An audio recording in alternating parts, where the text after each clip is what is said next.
importante tener la certeza de exámenes de laboratorio especializados que garanticen la calidad de sus resultados. El Laboratorio Novagen cuenta con los equipos y reactivos de última generación y personal especializado y nos ofrece una variedad de exámenes inmunológicos y de biología molecular en corto tiempo y de total confiabilidad. Porque sin salud no puede haber más proyectos. Te esperamos en Novagen Laboratorios, ubicados en Puerto Ordaz, Avenida Las Américas, Torre Loreto, y en San Félix, Centro Comercial Aullante-Puy. Síguenos por @novagenlab.com. En el Laboratorio Clínico MedLab somos especialistas en estudios de laboratorio y usamos las técnicas más avanzadas. Si la salud es importante para ti, ponla en manos de los expertos. Para nosotros, tu salud es nuestro compromiso. Laboratorio Clínico MedLab en la Clínica Avanza, Centro Comercial Chilemec, Puerto Ordaz. En Ciudad Bolívar contamos con un centro especializado de investigación clínica, el Laboratorio 42, que nos brinda exámenes de laboratorio en microbiología caracterizados por puntualidad y calidad en sus servicios. Laboratorio 42, ubicado en la Avenida Jesús Soto, edificio Basile, frente a los hangares de Rutaca. Laboratorio 42, haciendo medicina de laboratorio. Síguenos por @laboratorio 42. Para no correr riesgos en una cirugía estética y o reconstructiva, cerciórate que el médico esté avalado por la Sociedad Venezolana de Cirugía Plástica y Reconstructiva. El Dr. Gerardo Mata te brinda atención personalizada, tecnología de punta, equipo especializado y trato humano. Además, un spa para los tratamientos postquirúrgicos. Consúltalo en la Clínica Avanza en el Centro Comercial Chilemec de Puerto Ordaz. De nuevo con ustedes en Vida y Salud con la Doc, conversando sobre la hipertensión arterial con nuestro invitado, el doctor Nilson García, cardiólogo y actualmente el coordinador de la unidad de cuidados coronarios de nuestro Hospital Universitario Ruy y Páez de Ciudad Bolívar. Y justamente sobre esta enfermedad o enfermedad, a veces nosotros tratamos de decirle condición, como para que el paciente no sienta tanto temor o tanta angustia ante un diagnóstico determinado, que es uno de los principales factores de riesgo para enfermedad cardiovascular y para también enfermedad renal crónica. Justamente hemos querido ir ahondando cada vez más en el manejo, en el diagnóstico y posteriormente hablaremos sobre el tratamiento de la hipertensión arterial. Entonces en este momento me gustaría, doctor Nilson, que me hablara de una manera muy general, que él nos dijera a la colectividad cómo se hace el diagnóstico de hipertensión arterial. Okay. La enfermedad arterial hipertensiva, que es el término correcto que debería de recibir, después que el paciente tiene unos síntomas, unos signos clínicos, entonces nosotros procedemos a tomar cifras tensionales. Si nosotros vemos que en tres o más oportunidades de toma de cifras tensionales con periodos de tiempo entre 5 y 10 minutos entre uno y otro, nosotros vemos que el paciente tiene sus cifras tensionales elevadas, nosotros deberíamos realmente declarar al paciente hipertenso. Lo podremos confirmar con un monitoreo ambulatorio de la presión arterial o con un control de tensión arterial diaria. Tomamos tensión arterial mañana y tarde o diaria, pero si ya vemos que hay tres momentos diferentes donde sus cifras tensionales están altas, por encima de 130-80, nosotros podemos decir que el paciente es hipertenso y procedemos al tratamiento no farmacológico y tratamiento farmacológico del paciente si así lo amerita. Y solamente con la toma de la tensión arterial ya nosotros digamos, ok, hacemos el diagnóstico de hipertensión arterial, okay, pero es necesario que hagamos algunos otros estudios. Cierto. Desde el punto de vista cardiológico. Porque no sabemos desde cuándo ese paciente es hipertenso. Entonces nosotros tenemos que explorar varias áreas como dijimos anteriormente, riñón, corazón, arteria, ojo y cerebro, porque esos son los órganos que afectan la hipertensión arterial. No sabemos si cuando el paciente acudió a nuestra consulta o él está sospechando de que tiene cifras tensionales elevadas o tiene la enfermedad ya establecida, no sabemos cuánto tiempo, puede ser 1 año, 5 años, y estuvo silenciosa y no sabemos la repercusión que hizo esas cifras tensionales en esos órganos. Por eso es que el médico siempre le solicita unos exámenes de laboratorio, un complemento, hacerse un electrocardiograma, ver cómo está funcionando sus riñones, cómo está la vista, cómo está la esfera mental al paciente, para saber si hay o no repercusión y qué tan agresivo uno tiene que ser con el tratamiento de la hipertensión arterial. Muy bien, eso es importante entonces, que el paciente sepa que no es solamente porque la toma de la tensión arterial, sino que ya debe ir al cardiólogo. Si se le hizo en un ambulatorio, le dijeron hágase su control, o mire, vino una vez y la tensión por encima de 130/80, otra vez, entonces el médico del ambulatorio le dice, mire, ya usted debe ir al cardiólogo porque hay que hacerle otros estudios, digamos, más específicos, su electrocardiograma, en ocasiones su ecocardiograma, fondo de ojo, el fondo de ojo, y pedirle sus exámenes de laboratorio para evaluar los órganos que comentaba el doctor, que son los más frecuentemente afectados por la hipertensión. Y eso le da una idea al cardiólogo, al especialista, cuánto tiempo tiene este paciente sufriendo de esta elevación de las cifras tensionales. Doctor, y entonces hablemos sobre la importancia del tratamiento oportuno de la hipertensión arterial. No es lo mismo ver un paciente que ya tiene años siendo hipertenso, mal controlado, que un paciente apenas nos está llegando, que apenas está teniendo las manifestaciones, poco tiempo con su sintomatología. Nosotros le hacemos una serie de estudios y vemos que no hay repercusión a nivel de los diferentes órganos, no hay daño a nivel de los diferentes órganos.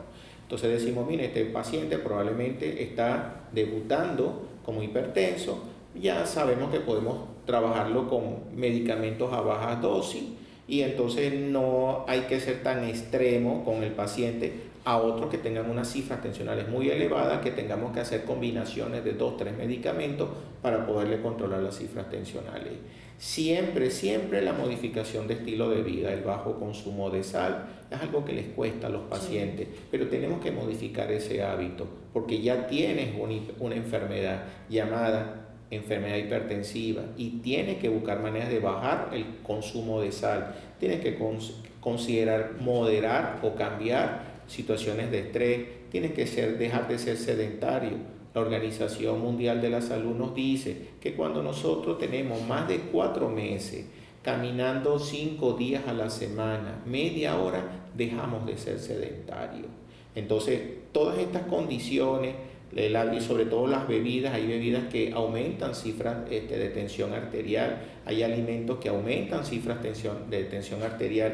Tenemos que irlas conociendo, irnos familiarizando para poder decir a nuestro paciente, y el mismo que se lo diga, mira, esto no lo puedo consumir, esto sí lo puedo consumir. La forma normal es lo más natural, frutas, verduras, hortalizas, por supuesto preparándolas bajos de sal.